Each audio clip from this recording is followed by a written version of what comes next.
Welcome to Morning Infusion with Dr. V, where we are intentional about connecting you with other entrepreneurs that have overcome and want to provide value to the audience.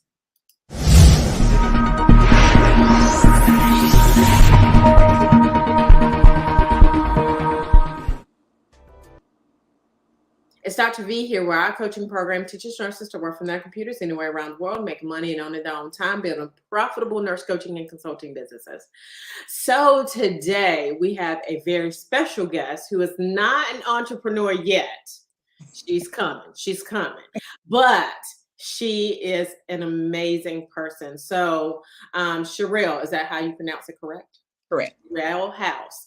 So Sherrell, tell us a little bit about you. Tell us a little bit about just a brief snippet of like a bio. So I was born and raised in Flint, Michigan. And then I ended up moving towards the outskirts of Detroit. I'm not going to say Detroit because a lot of my Detroit friends are going to get mad if I say Detroit, but I moved to the outskirts of Detroit in order to pursue my nursing degree. Life happened. I ended up not getting my nursing degree at the time frame I wanted it to happen. Ended up getting a degree in kinesiology, a bachelor's degree in kinesiology, and then ended up pursuing my degree in nursing afterwards. So now I am currently a registered nurse working for the veteran population. I love it. I love it. I love it. So the story of the morning, and the one that I'm just clearly just purely amazed at, is the fact that you survived 3 aneurysms. And so first, tell me about your nursing journey. Like, why did you even become a nurse? So when I was younger, I just remember like my dad, I don't even know if he's on here or not right now, but my dad, I just remember when I was a child, my dad was like in and out of the hospital just for like little minor things. Well, I thought they were minor at the time, but I remember it was a couple of times when we did go, me and my sister would go to the hospital. The nurses, they were just very like attentive, very attentive. They broke things down in a language that like me and my sister could understand. And then I really just had I guess just a bond with the nurses. And I always found myself gravitating towards more like nurturing environments where at church, I would help the elderly like get to their seats. I would be on the hospitality committee. I just found myself in all of those types of nurturing environments. And I was like, you know what? When I get older, I want to be able to give back and help those who have helped me. So my passion is really like for hospice and palliative care. But just as I was younger, I found myself gravitating more towards those environments, and nursing, I really had no other option. I should say no other option. Now that's interesting. So tell me about hospice. So why do you gravitate towards hospice? It's really weird. That was 6 years. For 6 years, I was a CNA for a hospice company. Okay. Didn't even know what I was signing up for. I had my CNA license, and I started working, like I said, at this hospice company. And I found myself just in those environments where the families were just those end of life moments, or where you had teaching moments to family members. Those were I guess the atmospheres that I really just felt like I thrived in. I felt like I had like that nurturing spirit, that caring spirit, just just giving somebody's their last like rite of passage. That just meant everything to me. So now tell me, how do you cope with, because as far when it relates, so that everybody understands, okay? ER nurses, CCU nurses, dialysis nurses, and hospice nurses have the highest turnover rate of any nursing. So tell me, how do you keep yourself good through all of that? A very cliche answer, but prayer. I don't know if anybody else on this live stream like believes in God, but literally prayer. I was having this conversation with somebody the other day, and they were like, you go through all of these things, like how do you keep yourself sane? And it's moments where I just like shut out the world. Like I just completely, like when I answer my phone, I'll be like in my apartment crying out to God, talking to him. Really when I find that there, sometimes I think that we think we can just vent to our friends and vent to family members, but everybody don't understand. Sometimes everybody just do not get it. Like everybody, the cliche answer is to say, it's like, oh, I understand and I'm praying for you. But sometimes you gotta you gotta get the prayer through yourself. So really I'll just shut out the world and I'll just pray until I'll just find God like in the smallest of details. I love it. I love it. I love it. So good morning, Lorraine. Lorraine said, yes, in all things, God is the center of everything, and He is for sure. And we're going to talk about that because my friend has survived. So tell me about the first time that you had your cerebral aneurysm. Tell me about that. So how did it start off? Like, how did your day start off? So, okay. So the day before I had the aneurysm, I was at work. I was a CNA, like I said, at this time. I was at work. I was in nursing school still. Got off of work. I came home to my apartment. I said, I had the next day off. I said, okay, I'm just going to chill and watch TV. Started doing that the day of the day that the aneurysm happened. Had no clue, no idea. Even to this day, still do not understand how this happened. I was sitting on my couch watching TV. I got up from the couch to walk to the kitchen. I was going to grab me something to drink. And literally, I know they tell you, if anybody on here that's a nurse, they tell you in nursing school, like the person is going to experience the worst headache of their life. I thought I had some bad headaches before. This literally was the worst. My head felt like it was exploding. I just remember collapsing to the floor. I was laying on the floor and I just remember like crying. Like I could not get any words out, but I was crying. I had a friend that stayed in the same complex as me. And I remember I was trying to like do the voice to talk, like on my cell phone to tell her to come down here because I knew something was wrong. I started vomiting and just laying on the floor, vomiting. Then I just remember everything went silent. A couple of minutes later, and come to find out, it was about a 15-minute grace period in between that time. And this is how I know it was nothing but God. I just remember waking up off the floor and ended up being able to grab my phone.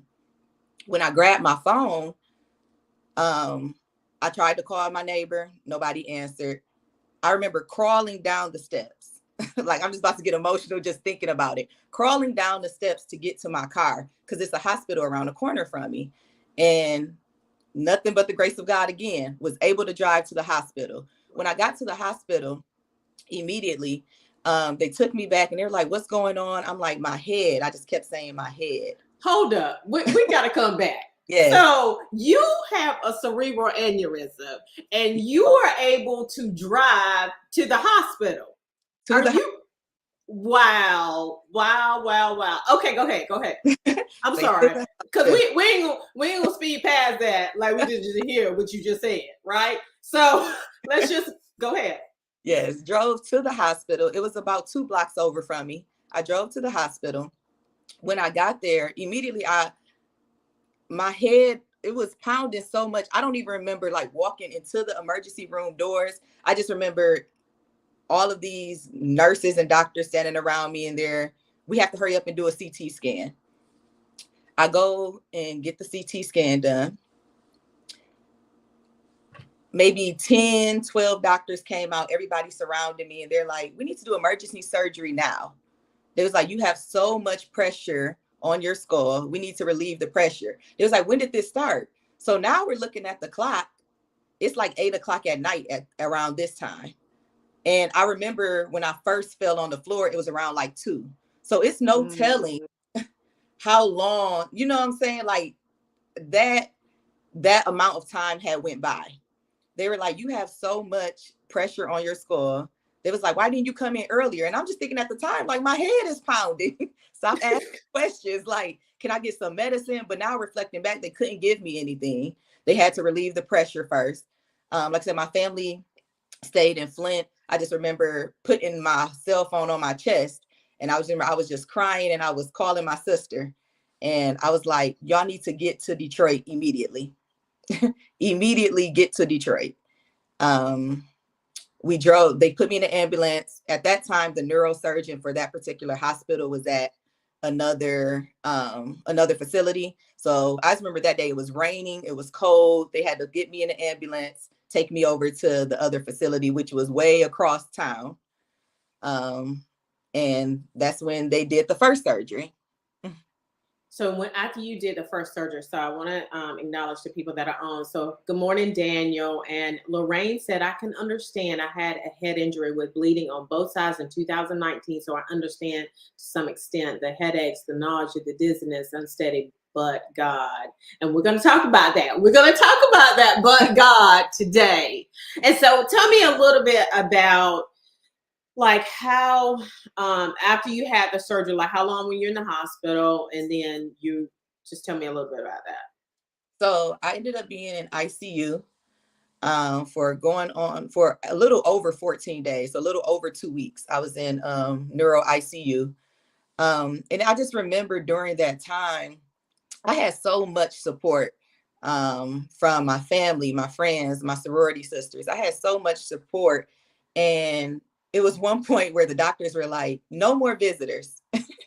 They were like, you need no more visitors. They was like, do you understand the magnitude of what just happened? Like the severity of what just happened. They was like, you need no more visitors. You need, every time you tell the story, every time you're engaging in conversation, your brain is working, and we're trying to let your brain heal. So I ended up being in the hospital. I said a little over 14 days. And I just remember it was other people around me that had the same exact condition as me, but they were intubated. Their skulls were cut open. They had drains coming out. And the doctors, they just kept saying, like, it's just your age. It's just your age. The reason why you're still here. It's your age. And I'm like, I just remember my whole family, everybody like, no. No. Like that plays a factor. That Right. a factor, but no, I know it was nothing but God. The fact that I was even able, like you said, to drive myself to the hospital, that amount of time had went by. When I did have to do a little bit of physical therapy and occupational therapy in the hospital. I had like a lag. My right leg was kind of like behind me when I was walking. That took maybe 2-3 days back on my feet. Like nothing but God. Nothing but God. I Yeah. love it. So now, so you get past that, Mhm. you're in nursing school. In nursing school. Okay. So then once you get past that, hmm then what happens? So you get through nursing school. So when did the second one happen? Like in relation to your nursing school journey? Like tell me about that. So the second one happened still in nursing school. Still in nursing school. So I How had to. long after the first one? So the first one happened in October. The second one I found out was in January. Wow. Okay. And so you were still in nursing school. And Yep. then the second one happened. And then what happened with that one? So the second one, they were able to catch it in enough time. So actually, I was going back for my follow-up appointment for the first one. Because for the first surgery, I ended up having some cerebral coiling, which pretty much the way I like to describe it is like they go up and they put like little aluminum foil balls in. That's the way I like to describe it to people. They go in and That's what it looks like. yeah, they go in and they kind of put like these coils inside of my skull to stop the bleeding. That's the first one that they did. When I went for my follow-up appointment, which was 3 months after, they were like, you have another clot. I was like, wow, like you literally have another clot. There was like, you might want to get back out of school. And I had just got back in school. That was the funny thing. I had literally just got back in school from the first one. And I told myself, it was a little arrogant at the time, but I was like, I'm not dropping out of school. Can we push this next surgery off until spring break? This is not convenient at this time. Like, can we wait about a month until spring break? Because I was in an accelerated program. Those accelerated programs go by really quick. One exam you miss, it's really hard to make up for that. So I was like, can we push this off? They were like, okay, yeah, but you can't get your blood pressure up. You can't do this.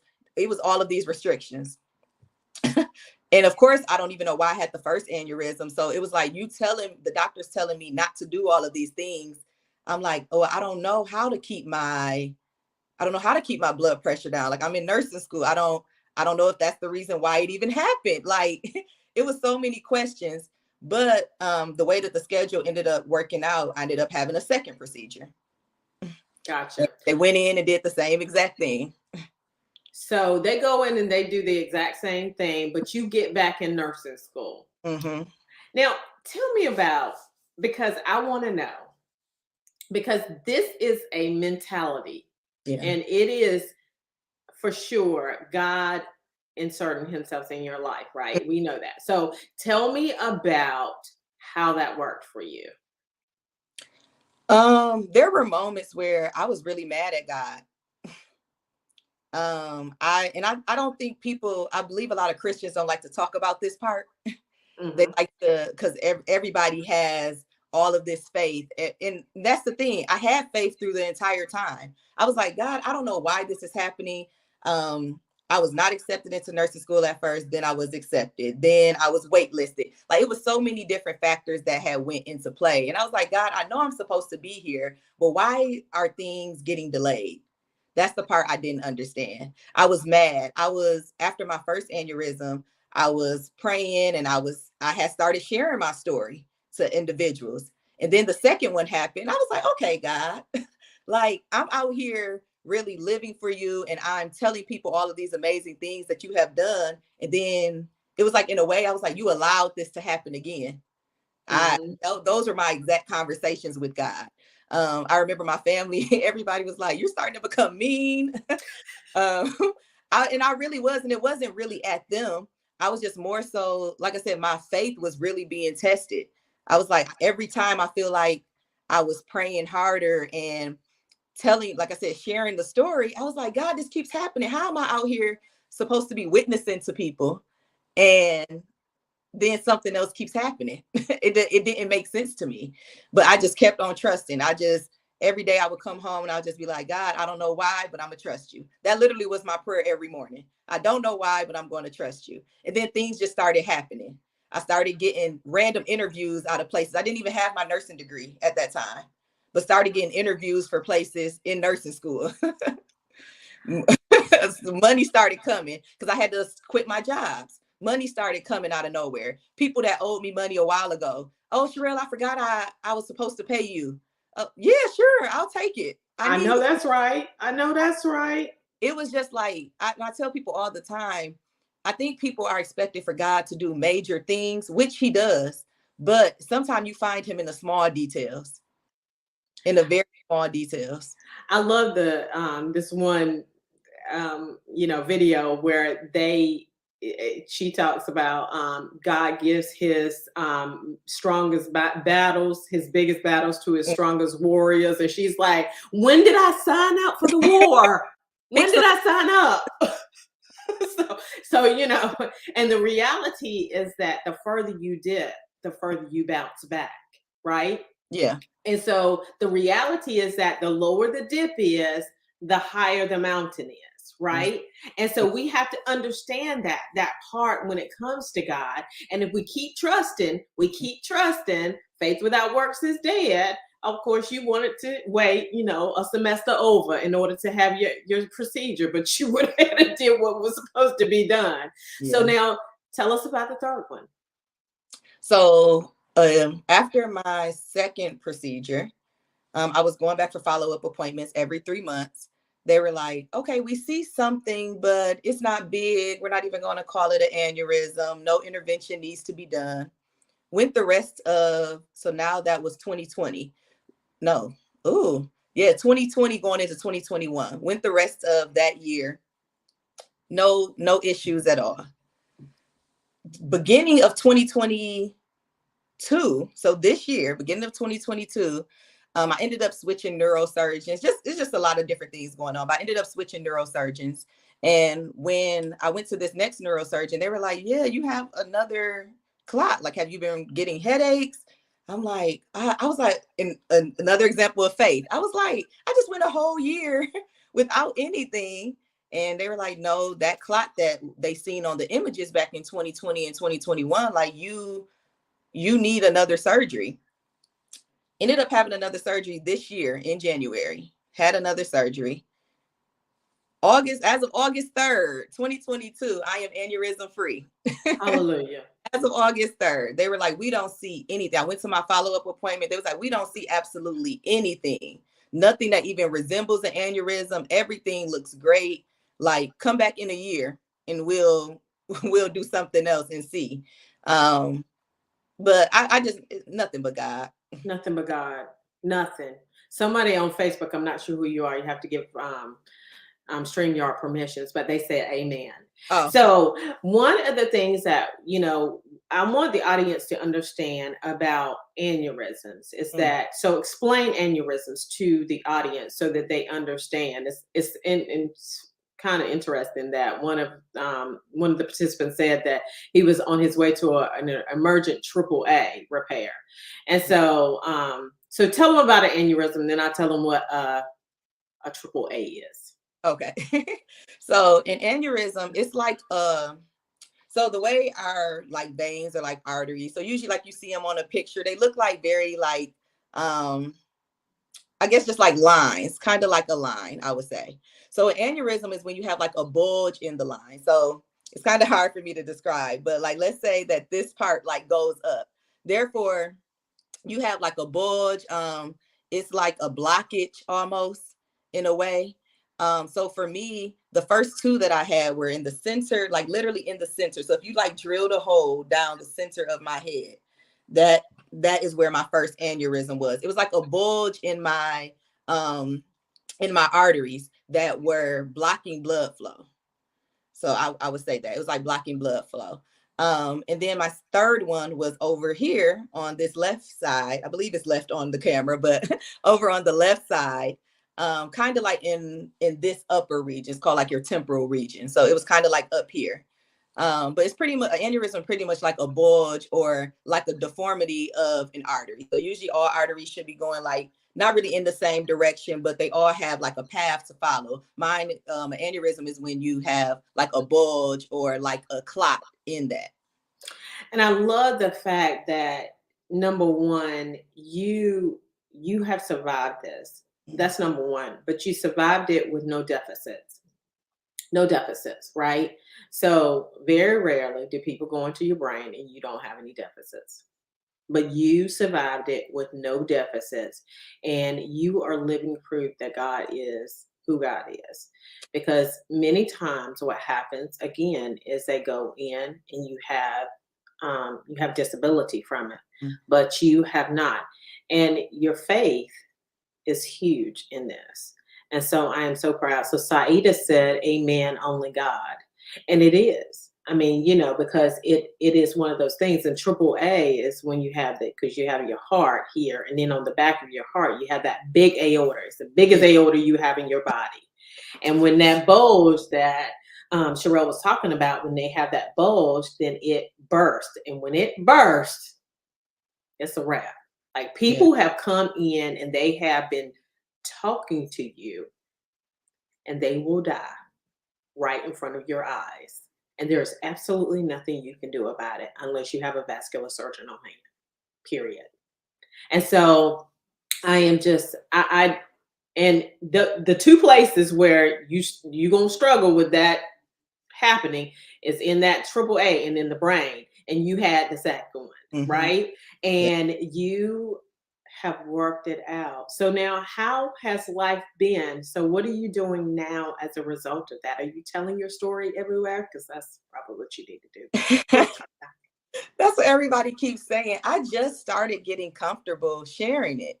Like I said, after I had started in the beginning, like I was like, oh, people need to know this, or people need to know like why I've been distant, or I started sharing it. But like I said, things just kept happening. Every time I felt like I shared it, something else happened. But I had to get out of that mindset. So now I feel like I'm comfortable. As you can see, I'm on live now, but I'm comfortable now sharing my story and telling others. Especially I've been getting a lot of questions, even for people that really, not saying that they didn't believe in God, but their faith was just not as strong. A lot of people were like, because of you, I believe in God. Like I know things are going to work out. And so that's why I just continue to tell my story, even for people that don't have a medical condition, but just in general, if you're just going through things in general, I just keep telling people, just keep trusting. Just keep trusting. Like it's going to work out. And those little moments where you find happiness, or somebody randomly texts you and say like, oh, I'm thinking about you. Those are the moments where God is like really still speaking to you and letting you know that he's still listening to you. I like to call those God winks. Like Yeah. he winks at you, like, oh, so you knew? And, it was funny because I was talking to one of my church members on Sunday, and I was, my mom's birthday was yesterday, and she just passed away, and so I was struggling with that on Sunday, and she said something to me, and that was a God wink moment, and Mm. so I love to see those God wink moments, and so um, I I know that what you go through is not for you. Yeah. What you go through is for that next person that you can affect. And Mm-hmm. so you telling this story, I'm so thankful that you came on and that you are telling this story so that you can help lead somebody else to God. But not only that, Mm. help get because representation is everything, Yeah. right? Some people think, well, I have a brain aneurysm. I'm going to die. Nothing else is going to happen. I'm going to leave this earth, and I'm just. But you are living proof. Mm-hmm. You can have a brain aneurysm, and you can still survive it, and you can still work it out, no matter what. Yeah. So I'm honored to have you on Thank this show. I'm you. honored, honored, honored. And so tell us where people can find you if they want you to come to their event and speak. So on Facebook, my name is Sherrell House. So I don't know if it's tagged on here or not, but it's Sherrell House.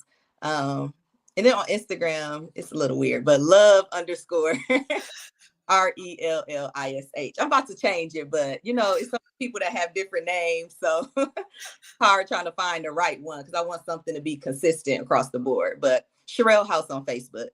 Sweet, sweet, sweet. So they can reach out to you if they want you to come to their event and speak about your brain aneurysm because your brain aneurysm will help someone get through what they've got going on. So I want to thank everybody for listening today. I just want to let everyone know that we have a live event that's coming up. It's the Nurse Six Figure CEO Conference. It's going to be February 24th and 25th. And it's going to be absolutely amazing. It's going to be in Rocky Mount, North Carolina. It's going to be all that in a bag of chips. We're going to give some strategies for moving your business forward. We would love to have you. So the link, I'm not sure what the link is in the bio, but we'll put it in there. We'll put it in there. And also we will be having a master class in November, I'm sure. So we'll let you know about this. I ask that you like and share the podcast. And thank you, Sherrell, for coming on again. Any parting words? No, thank you for having me. I would say that thank you for having me. I truly appreciate it. Thank you, Dr. V. Anytime, anytime. So you guys have a phenomenal rest of your day.